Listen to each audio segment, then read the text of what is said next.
Bueno, muchas gracias a David por la presentación.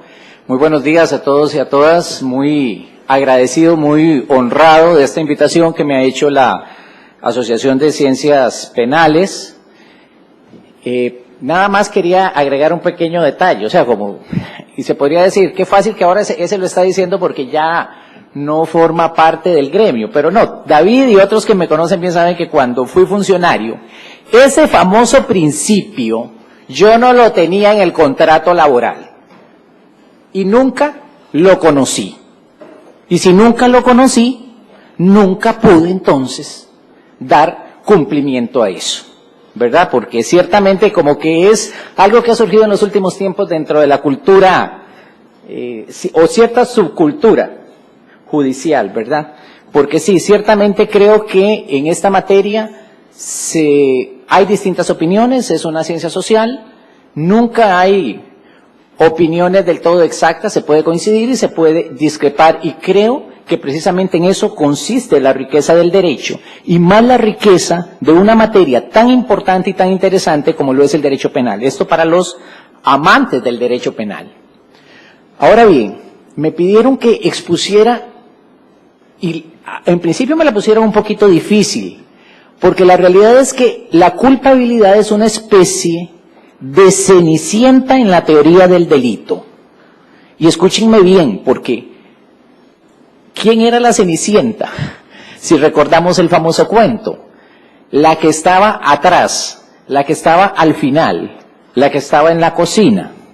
Bueno, algo así es la culpabilidad, pero realmente no, porque la culpabilidad, como estamento de la teoría del delito, haya pedido quedarse ahí en el papel de cenicienta, sino porque en realidad existe un desconocimiento en relación con su significado, con su contenido y con sus características. Vamos a ver, se habla de que nuestro país, en la Constitución, el constituyente optó por un derecho penal de culpabilidad. Entonces, se supone que este principio, culpabilidad, responsabilidad, de alguna manera, debe ser conocido y debe ser desarrollado por el ordenamiento a lo interno.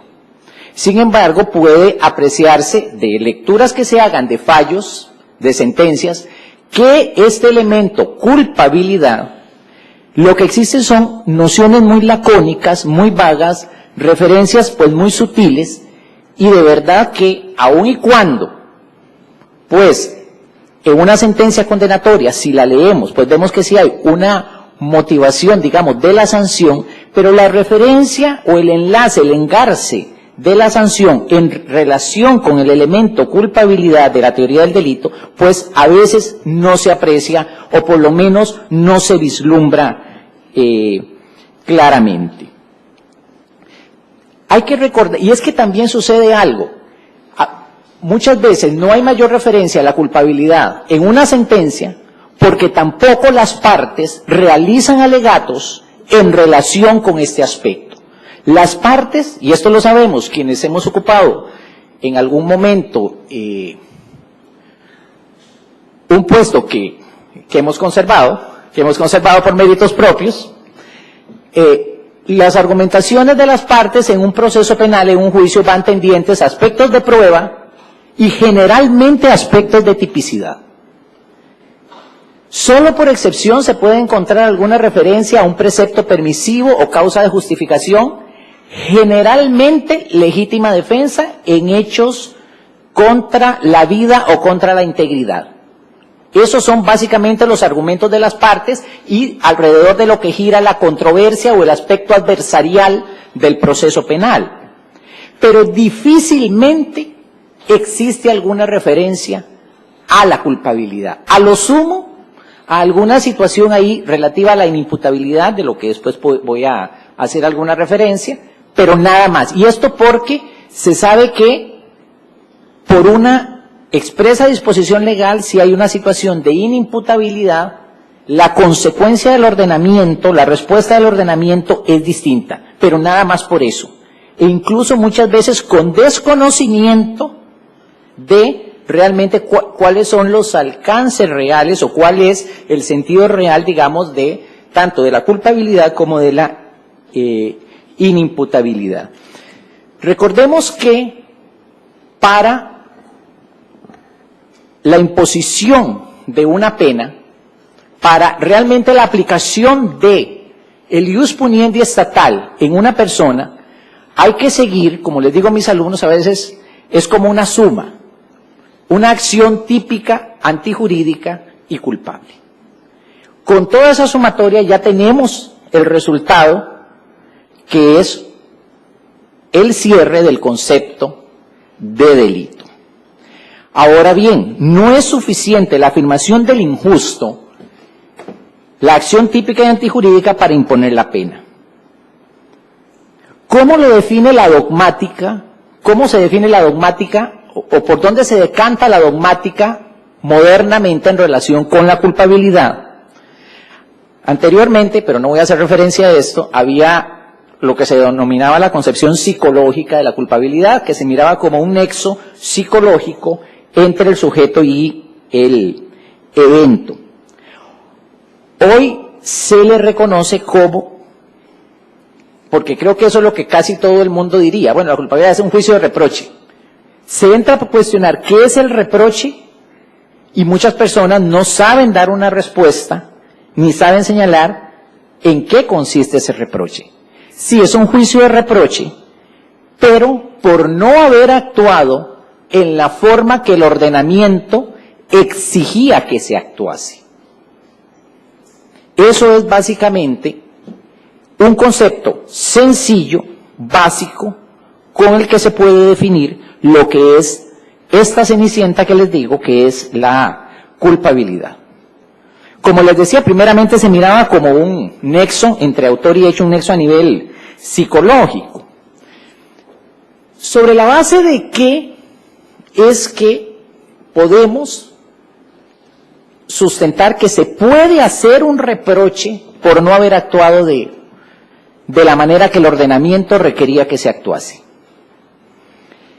En realidad, podría uno preguntarse, ¿hay una posibilidad real de elegir en relación a todos los seres humanos, de elegir cuál es el comportamiento?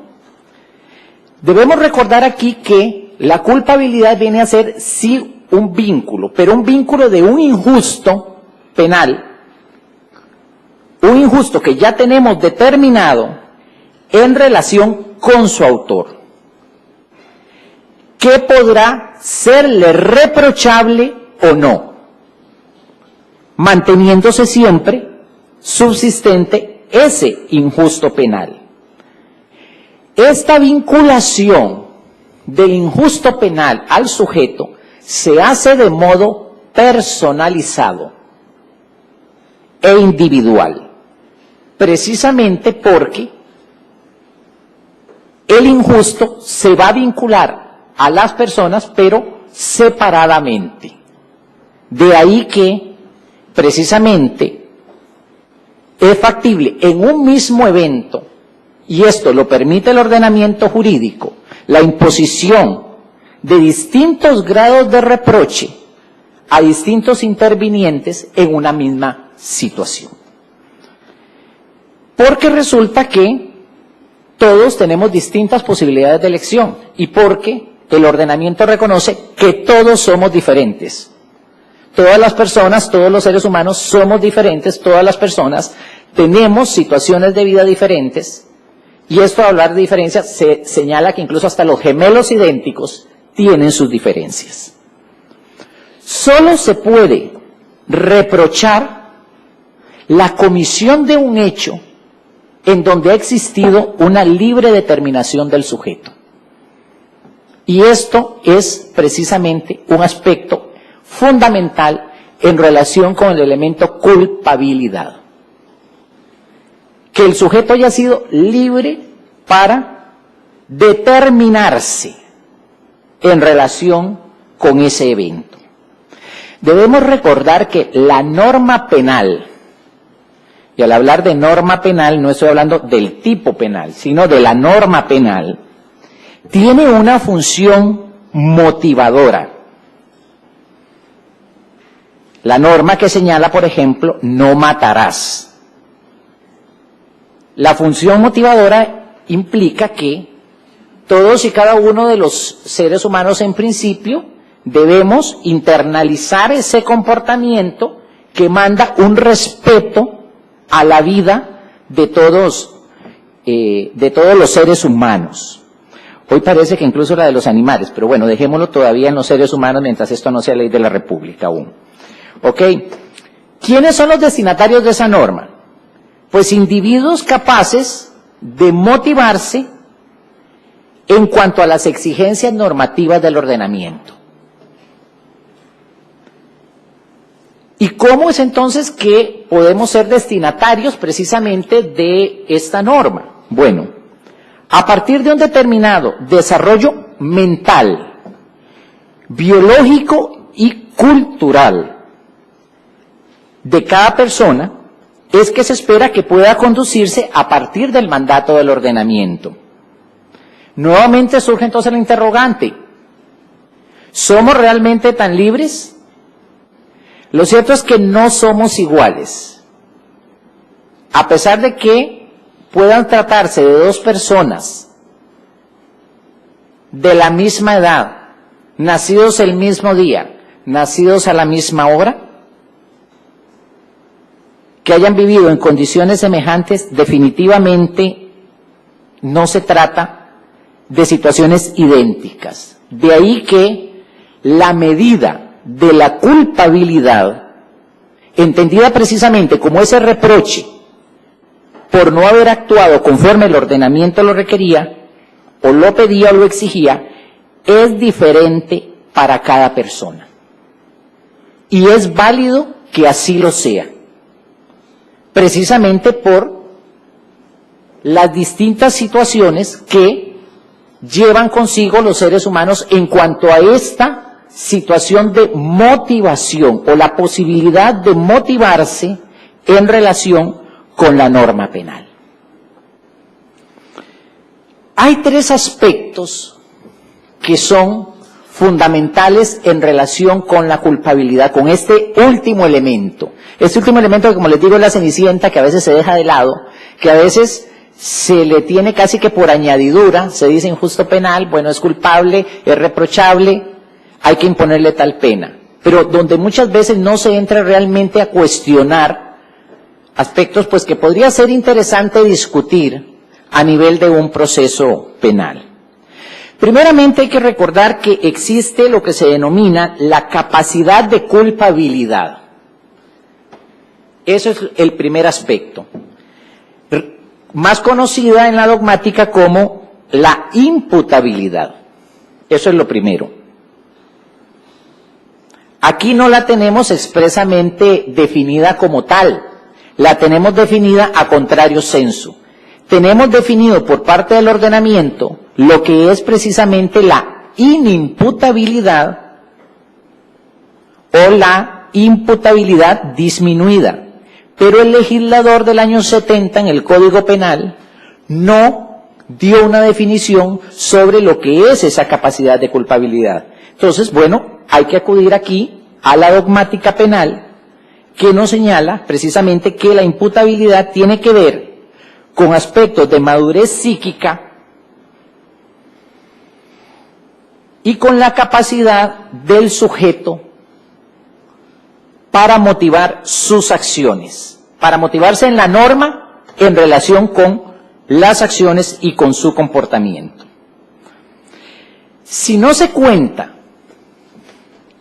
con estas facultades psíquicas, bueno, ya desde ahí se podría señalar que no existe este presupuesto, como lo ven algunos autores, de la culpabilidad.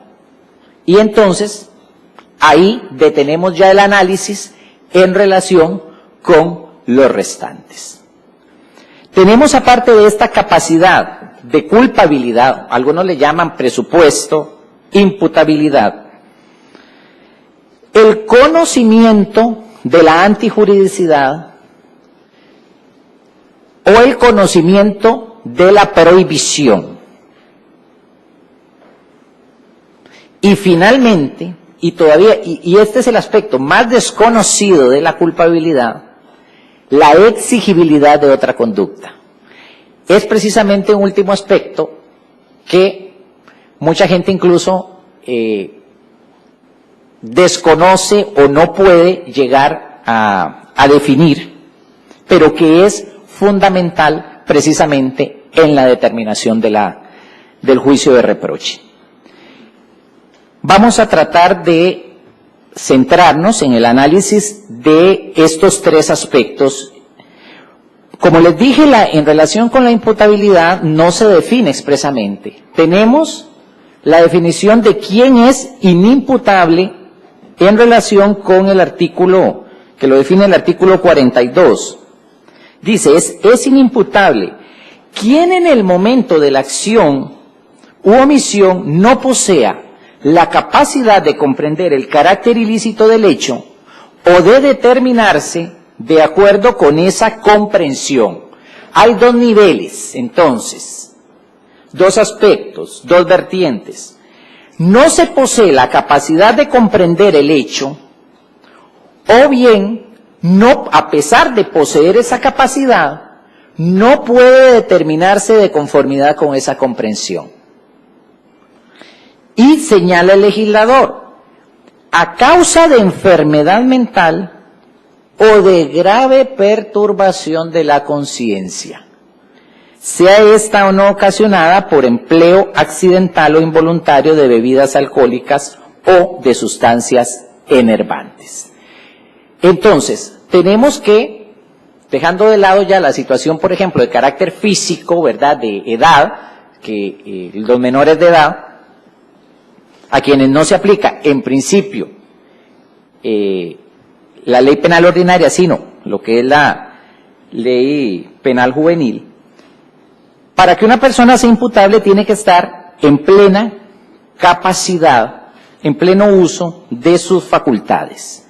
Pero puede ser que exista alguna situación, como lo señala el Código, de una enfermedad mental que anule esa capacidad de entender el carácter de sus actos, o bien que exista una situación también que donde la persona tiene esa capacidad de entenderla, pero a pesar de tener esa capacidad, no puede adecuar su conducta en relación con esa comprensión. Aquí ha habido mucha discusión en relación con este aspecto, porque se dice que si la persona, o por lo menos a veces se prefiere hacer pasar a la ligera sobre esto, porque es como pasar como sobre ascuas, ¿verdad? Precisamente porque hay una conceptualización de que es solamente inimputable el que está loco. Identificamos inimputable con el loco, y punto, y no vamos más allá. Pero si entramos a analizar lo que es el ordenamiento jurídico, vemos que la inimputabilidad puede ser por enfermedad mental o grave perturbación de la conciencia. Esto nos pone incluso en los supuestos de un trastorno transitorio. Los trastornos transitorios de la conciencia existen. Y aquí el legislador los tomó en cuenta como una situación en donde, claro, la persona tiene esa capacidad. No estamos hablando de un enfermo mental como tal, sino una situación de grave perturbación de la conciencia. O sea, la persona sabe qué es bueno, qué es malo, qué se espera que haga, qué se espera que no haga. Pero en ese momento, en el momento del hecho, hay una situación tal que no le permite realizar aquello que el ordenamiento espera que realice, a pesar de que en principio sí tiene esa capacidad. Eso en cuanto a la inimputabilidad, ¿verdad? Que como les reitero, el legislador no define esa capacidad de culpabilidad, sino tenemos que interpretarla a partir precisamente de la definición contraria. ¿Ok? Existe entonces la posibilidad de que esta capacidad o no exista o que se vea afectada. ¿Cuál es la respuesta de nuestro ordenamiento jurídico? La respuesta del ordenamiento jurídico a las situaciones de inimputabilidad o de imputabilidad disminuida es la imposición de una medida de seguridad, no en automático, como también erróneamente se ha pensado y se ha creído, sino si, solo si, existe la necesidad de la imposición de una medida de seguridad, que como bien sabemos la medida de seguridad es la respuesta del ordenamiento a situaciones de peligrosidad. Dicho en otras palabras, si nos encontramos ante una persona que tiene anulada esta capacidad de comprender el carácter de sus actos, o que en el momento del hecho tuvo una grave perturbación de la conciencia, bueno, se le impondrá la respectiva medida de seguridad solo si hay una situación de peligrosidad que corresponde contrarrestar. O sea, no es en automático que solo por el hecho de que haya inimputabilidad o por el hecho de que haya una imputabilidad disminuida, se aplica la medida de seguridad.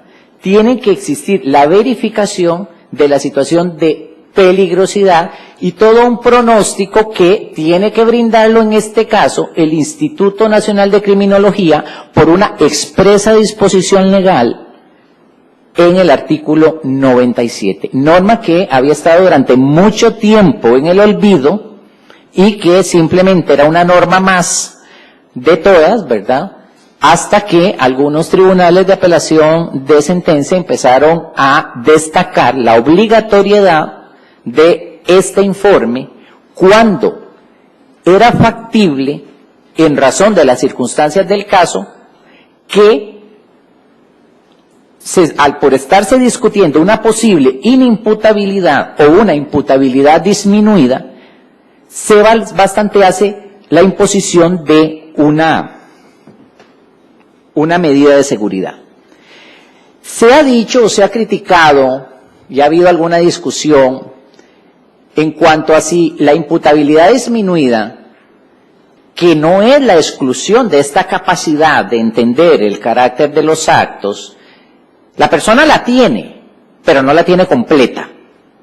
Tiene algún compromiso, tiene alguna situación ahí que no la tiene plena, no la tiene al 10, como en principio debería pensarse que la tiene la mayor parte de la población. La puede tener en 8, en 7, pero la tiene. Entonces, a nivel de la dogmática, se ha señalado que los casos de imputabilidad disminuida, al tenerse la capacidad para entender lo que se espera y lo que no se espera por parte del ordenamiento en relación con mis actuaciones, la respuesta debería ser la imposición de una pena, pero una pena disminuida por debajo del mínimo legal. ¿Por qué? Porque la pena entre el mínimo y el máximo está pensada por el legislador en relación con personas imputables. Y desde una interpretación que hace la dogmática en este sentido, pues todos deberíamos pensar que esto es lo correcto, esto es lo armónico y esta sería la respuesta lógica del ordenamiento. Sin embargo, nuestro legislador expresamente dispuso que en el caso de la imputabilidad disminuida, la respuesta no es la imposición de una pena disminuida, sino la imposición de una medida de seguridad, que como reitero nuevamente, no se da en automático, sino solamente si resulta necesario en relación con el aspecto al que hice referencia relativo a la peligrosidad del sujeto. Y respecto de la posibilidad de que exista alguna reincidencia de su parte, ¿Quiénes valoran eso en primera instancia? Pues lo deberá valorar el Instituto Nacional de Criminología. El dictamen que señala el numeral 97 del Código Penal es vinculante. No es vinculante, perdón. O sea, es necesario para que el tribunal pueda tomar la decisión sobre la imposición de la medida de seguridad. Segundo elemento, el conocimiento de la antijuridicidad, el conocimiento del ámbito de lo prohibido. Para comprender que algo está prohibido, no es solamente saber de que existe. ¿Qué clase de conocimiento? Hay que tener algún tipo de conocimiento. Ahora bien, ¿qué clase de conocimiento? Bueno, o sea, yo solamente puedo saber que algo está prohibido si conozco el alcance de las normas.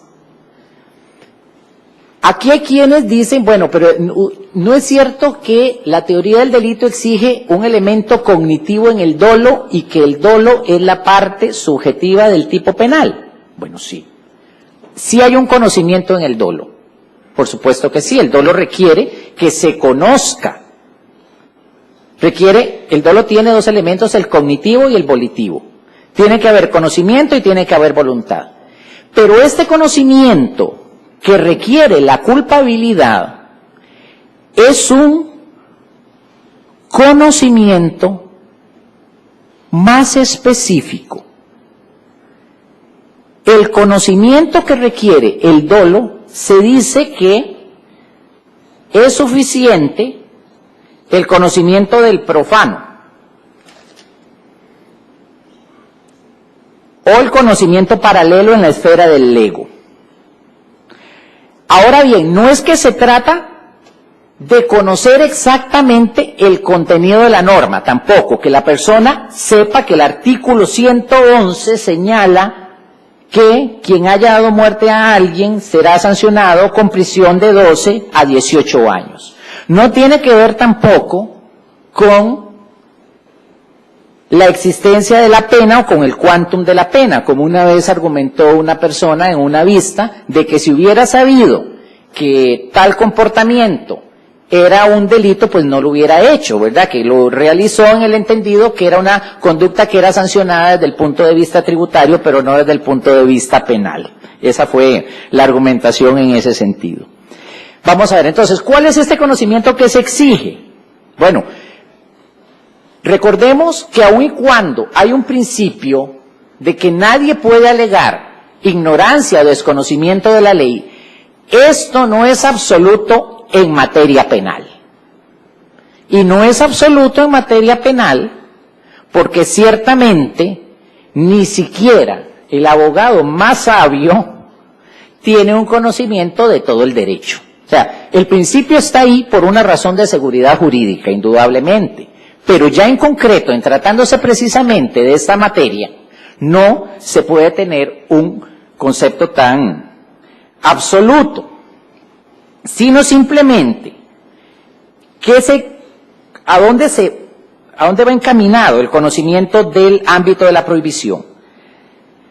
Es suficiente que de acuerdo con la formación, nivel cultural, el sujeto se represente que este comportamiento puede estar prohibido.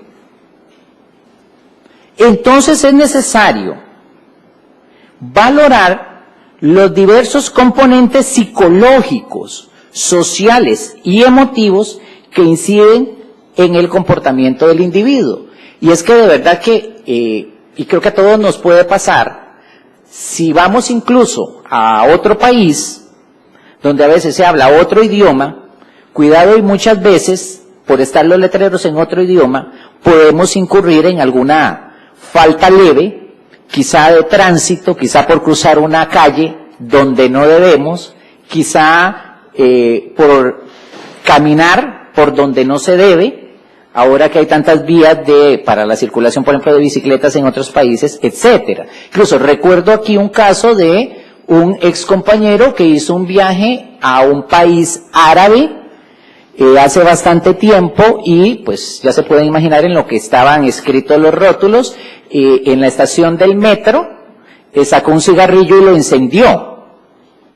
Y de inmediato los gendarmes le cayeron encima porque estaba prohibido fumar. O sea, era una falta y era una falta sancionada. Y él no conocía que no podía fumar porque ni siquiera había ningún símbolo que así lo indicase. Y entonces fue llevado a una comisaría y le correspondió incluso pagar una multa, a pesar de que él no sabía que por el hecho de encender su cigarrillo en ese momento, pues que estaba cometiendo una falta que estaba penalizada.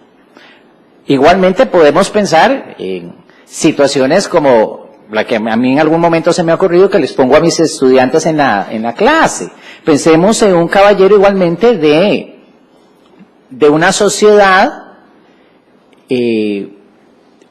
musulmana, cerrada, que tiene varias esposas, que se viene a Costa Rica, ¿verdad? Se viene a Costa Rica a través, digamos, de algún apoderado, compra todo, amuebla su casa en un barrio residencial y resulta que tiene una compañía, se va con su chofer y deja bajo llave a su esposa en la casa.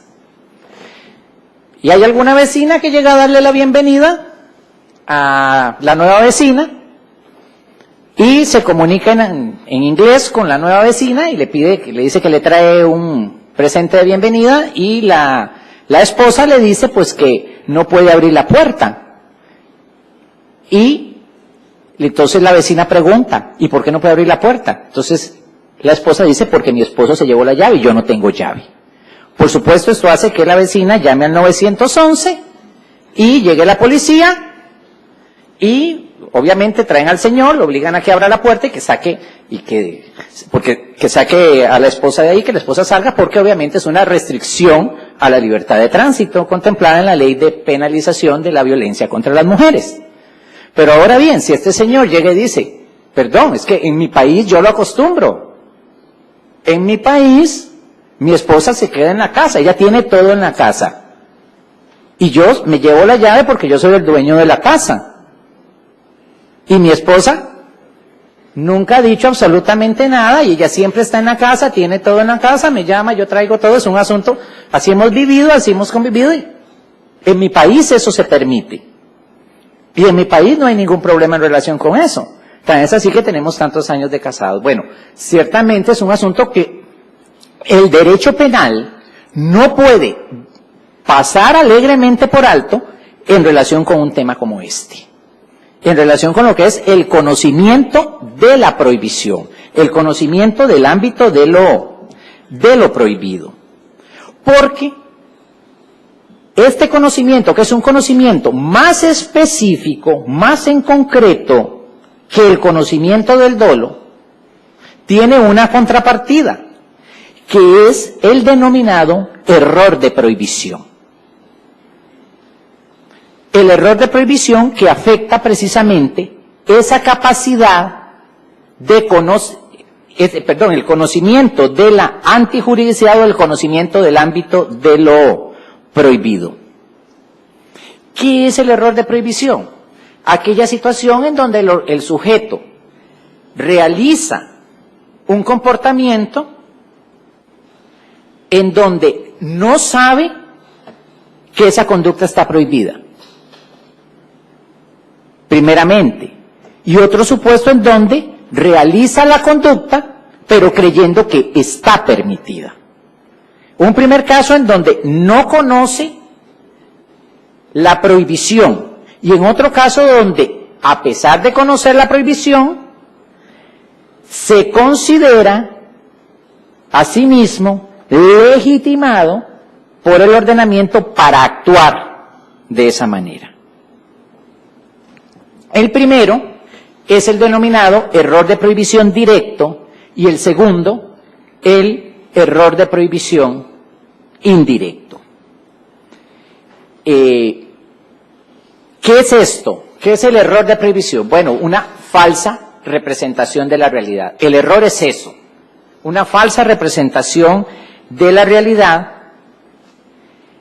que impide comprender el carácter y entidad injusta del acto.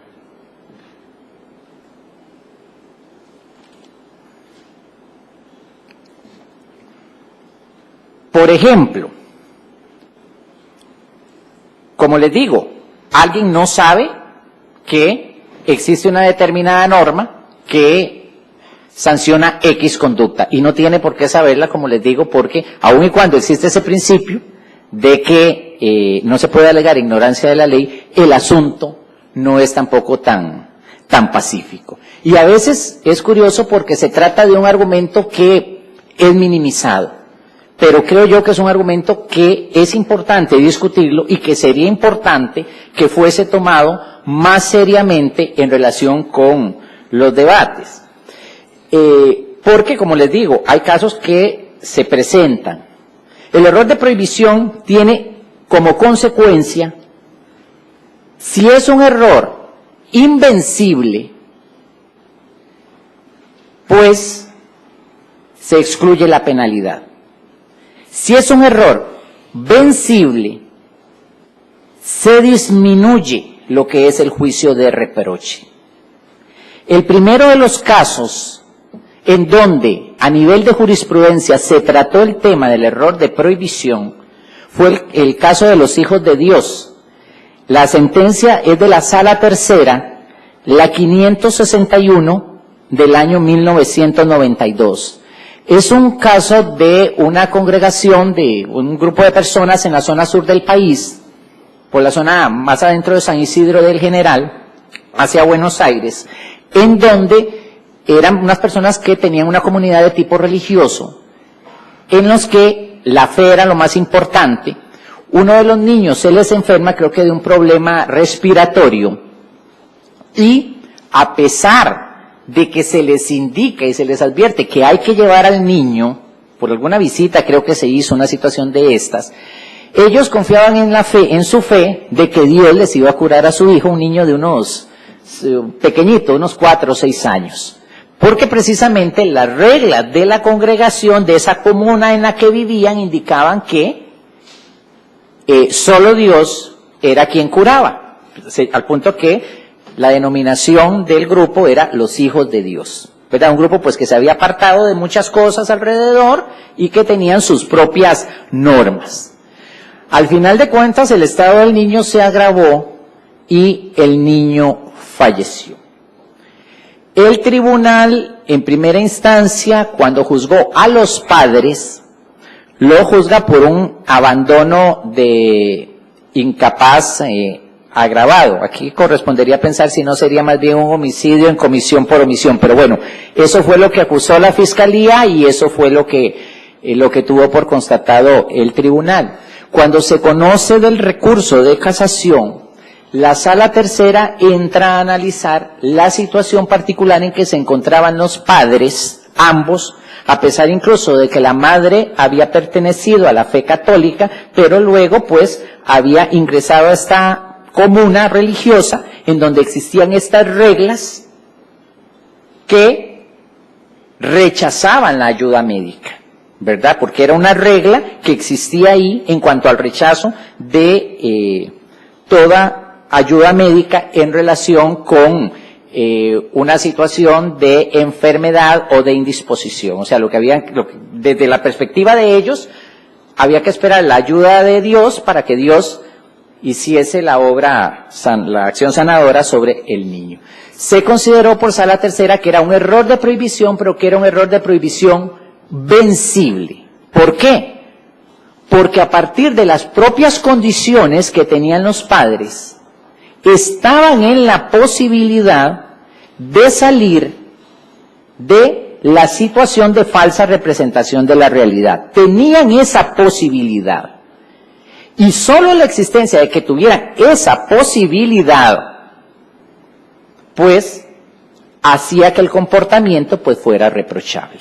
Entonces, lo que hizo la sala es que de los 6 años de prisión que les habían impuesto, creo que a ambos, al padre y a la madre, lo rebajó a 3 años de prisión y les concedió el beneficio de condena de ejecución condicional. Hubo otro caso de uno que fue analizado en algún momento, cuando me correspondió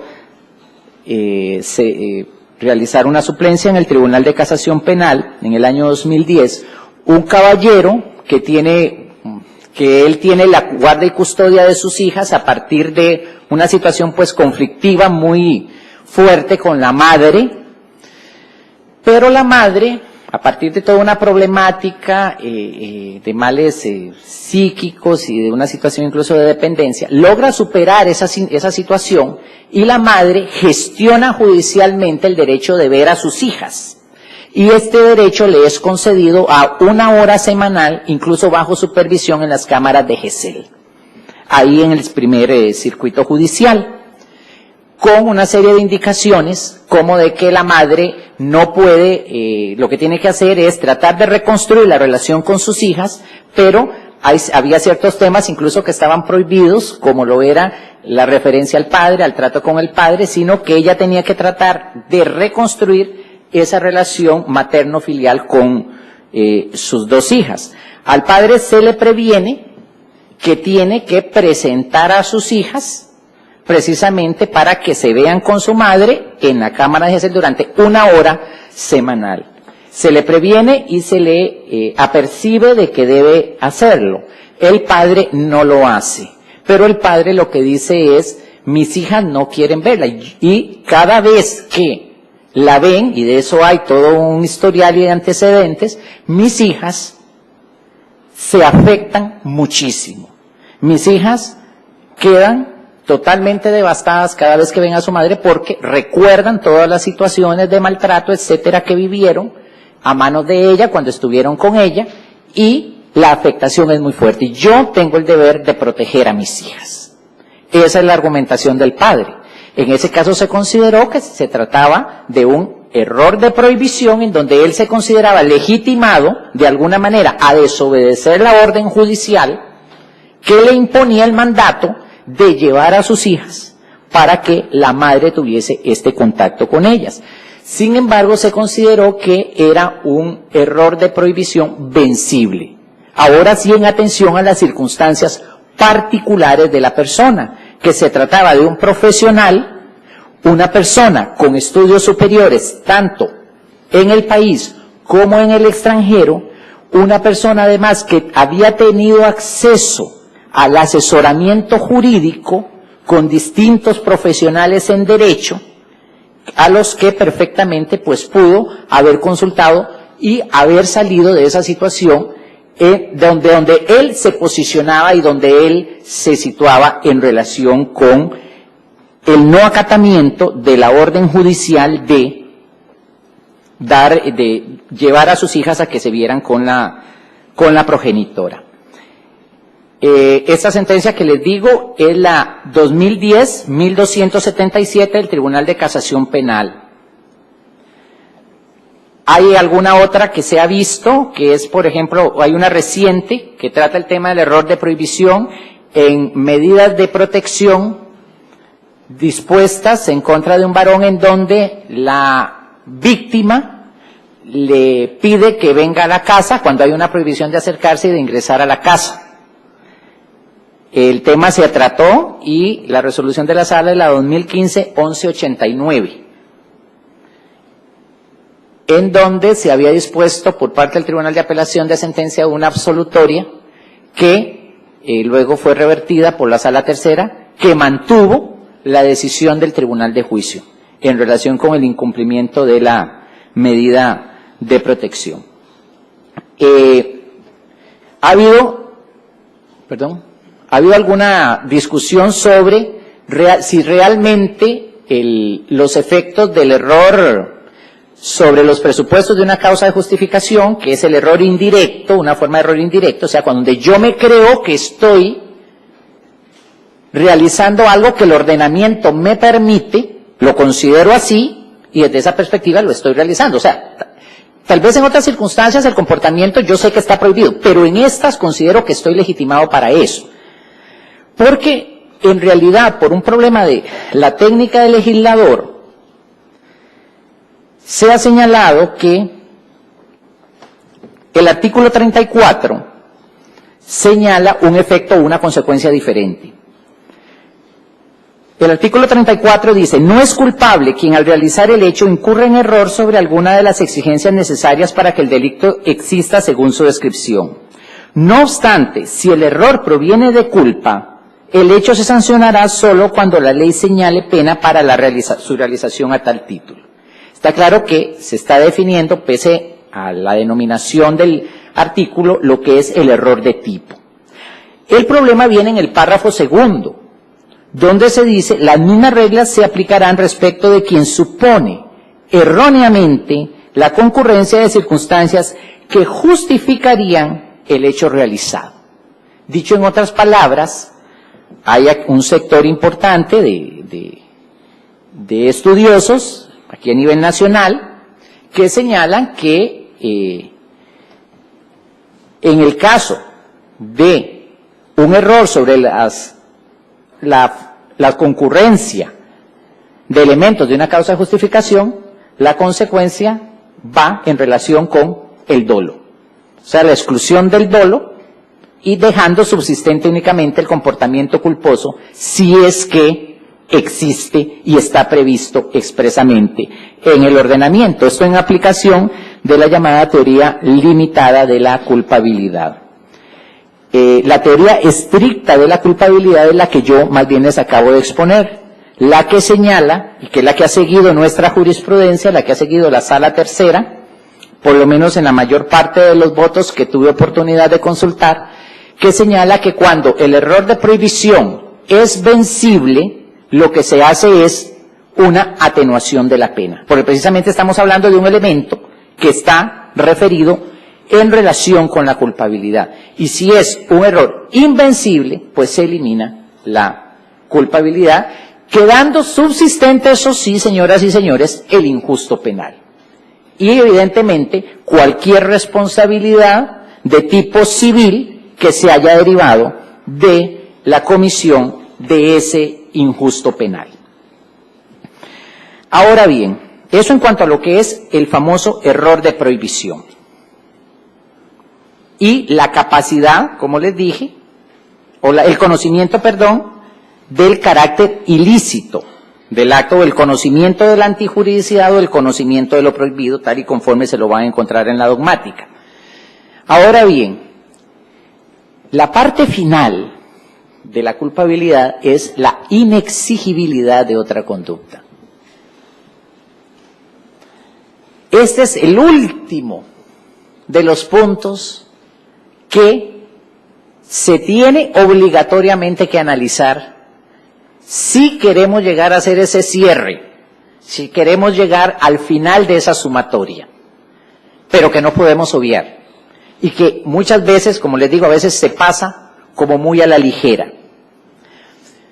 ¿Y en qué consiste esto? Bueno, alguien un día me lo explicó de una forma, alguien que estaba realizando una prueba, me dice, es que ¿cómo le explico? Me dice, las personas creo que tenemos un abanico de posibilidades en nuestra vida.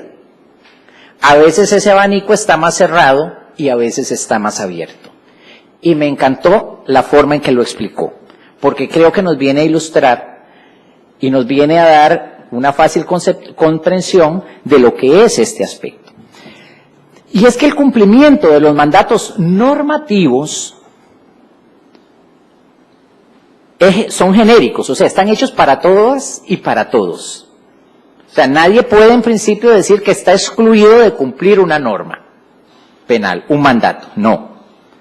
Sin embargo, bueno, es claro que habrá determinados niveles de exigencia en relación con los comportamientos. A priori, se piensa que el nivel de exigencia es tal como para que cualquiera lo cumpla. O sea, que cualquiera pueda determinar su comportamiento, cualquiera pueda realizar un comportamiento distinto al que está prohibido. Cualquiera. Pero ahora bien, el derecho no puede venir a exigir comportamientos heroicos, ni tampoco imponer una sanción cuando alguien prefiere realizar un hecho prohibido antes que sacrificar ciertos bienes, por ejemplo, su propia vida. Ilustremos este caso.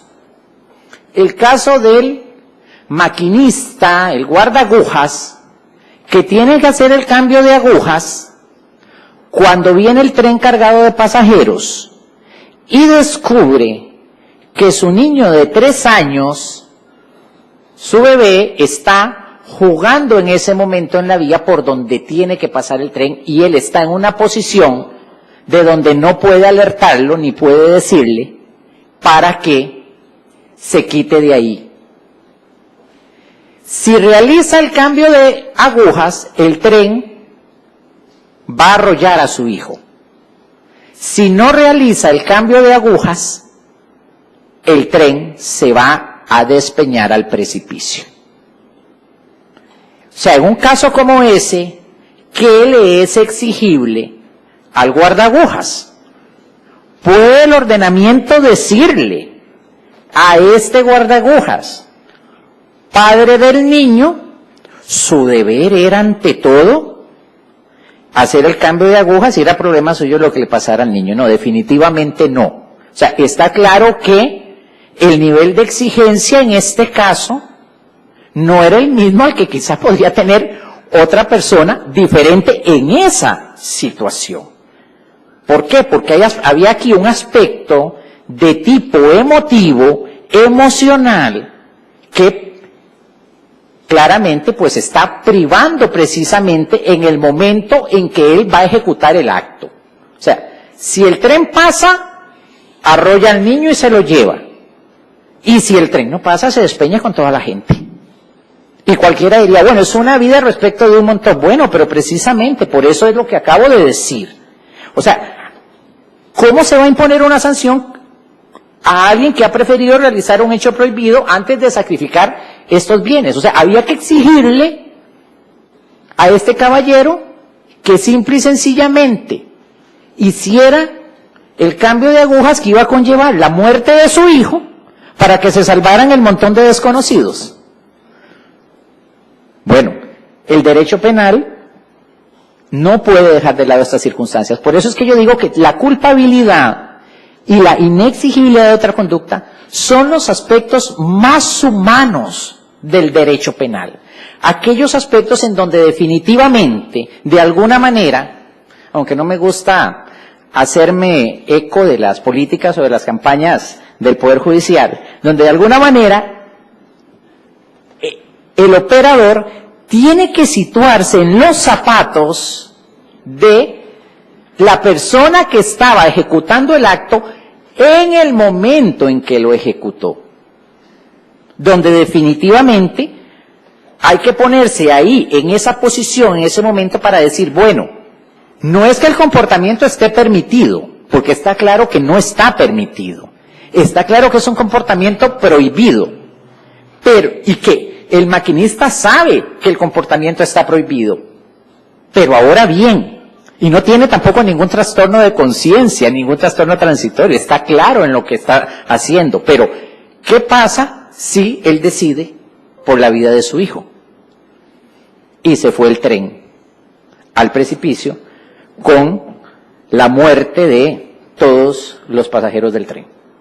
Bueno, ¿se le podrá reprochar desde la perspectiva del ordenamiento jurídico? Bueno, eso es precisamente lo que mira o lo que toma en consideración la inexigibilidad de otra conducta. En ese abanico de posibilidades, ¿lo tenía tan amplio, lo tenía tan abierto? No, parecía que lo tenía sumamente cerrado, definitivamente. De ahí que entonces, la inexigibilidad de otra conducta, tal y como se señala en nuestro Código Penal, viene a ser una especie de genérico, por lo menos así nos lo enseñaba, paz descanse don Henry Isa, que viene a dilucidar si la persona autora del injusto es o no merecedora del reproche. Y esto en el artículo 38 del Código Penal. Y es que de verdad hay muchísimas situaciones límite. Muchísimas situaciones límite. Pensemos, por ejemplo, en los que son funcionarios que saben que llega un pariente, un hermano, el padre, la madre, un hijo, la pareja, y que les confiesa la comisión de un hecho ilícito. Algunos optan por la salida más fácil, no están obligados a rendir testimonio, no estamos hablando de ir a prestar juramento ante un tribunal, no es eso. Pero existe o no una obligación de denunciar, y por ahí se ha dicho que la obligación de denunciar subsiste y persiste aun y cuando no se esté específicamente en los días y en las horas laborales. Por ahí hay una sentencia en relación con un caso de una exfuncionaria. Bueno, está obligada esta persona que le acaban de confesar, y pensemos en un hecho muy grave, en algo muy serio, estará obligada a denunciar porque tiene que anteponer siempre su puesto. No estamos hablando de un comportamiento permitido o de un precepto permisivo. Está claro que es un comportamiento que no está autorizado. Pero desde la perspectiva de esa persona, en ese momento y en esa situación, se le podrá reprochar que no cogió el teléfono y llamó a las autoridades para que lo vinieran a detener. Bueno, por eso les digo, no podemos dejar de lado los aspectos de índole humana, personal, que están presentes en todo esto. Y tal vez más de uno se esté preguntando, usted está hablando de situaciones límite, pero es que las situaciones límite se presentan, no se presentarán siempre, pero se presentan. Así como les puedo decir que la imputabilidad de una persona, o sea, esa capacidad de la que hablé al inicio, es una situación que en principio se presume y que es la regla, o sea, por regla general la mayor parte de los seres humanos tenemos esta capacidad de entender lo bueno y lo malo. Bueno, hay situaciones de excepción, está claro. Bueno, situaciones de no exigibilidad de otra conducta son situaciones que claramente podrían presentarse. Generalmente tienen mucho que ver, por lo menos, los casos de los que habla la dogmática, situaciones en donde hay vínculos de tipo afectivo, vínculos de tipo emotivo y emocional. Por esto se señala que, por ejemplo, el encubrimiento entre parientes es un caso de no exigibilidad de otra conducta.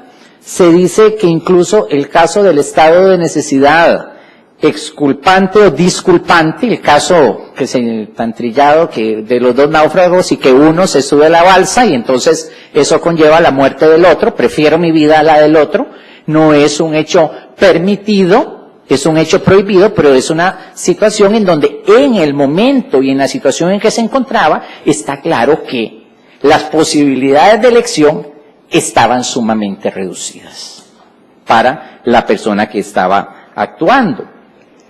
Entonces, debemos recordar que la no exigibilidad de otra conducta es esa situación en donde el sujeto está en esa condición o situación especial, ¿verdad? Por inexigibilidad de otra conducta, se señalan los casos, se resuelven los casos en donde el precepto permisivo o el alcance de la dinámica de una causa de justificación alcanza algún tercero. Les relato un ejemplo. Hay un asalto en un supermercado en donde el propietario pues se defiende y utiliza un arma de fuego, dispara, caso pues que he puesto a veces hasta en los exámenes. El propietario dispara defendiéndose de los 2 o 3 que no interesan, ¿verdad?, que lo están asaltando en su negocio. Pero uno de los disparos que lanza hacia el que va huyendo, alcanza, atraviesa y resulta que va más allá y alcanza a un niño que venía hacia el supermercado en mitad de la frente. Resulta que cuando a veces se le pide a las personas que expliquen ese caso, que resuelvan ese caso, nos hablan sí de una legítima defensa, perfecto. Y se les dice, bueno, ¿y la muerte del niño? Y ahí, obviamente, la muerte del niño no está permitida. ¿Por qué? Porque el niño no estaba realizando ninguna agresión ilegítima. Entonces, la legítima defensa no puede cubrir la muerte del niño. Pero ahora bien, podríamos exigirle al comerciante asaltado, víctima de un delito, en ese momento un comportamiento diferente. Pues definitivamente no. Hay quienes incluso en algún momento han dado una respuesta por aquí. Bueno, es una situación culposa. A ver, ¿culposa cómo? Había que entonces pedirle que guardara el debido cuidado a la hora de realizar la defensa. Y entonces se les hace ya una confusión tremenda porque los obliga a devolverse al ámbito de la tipicidad, ámbito que ya habíamos pasado. Recuérdense que estamos en esa sumatoria donde les digo, en donde la inexigibilidad de otra conducta viene a ser lo que es el aspecto del cierre.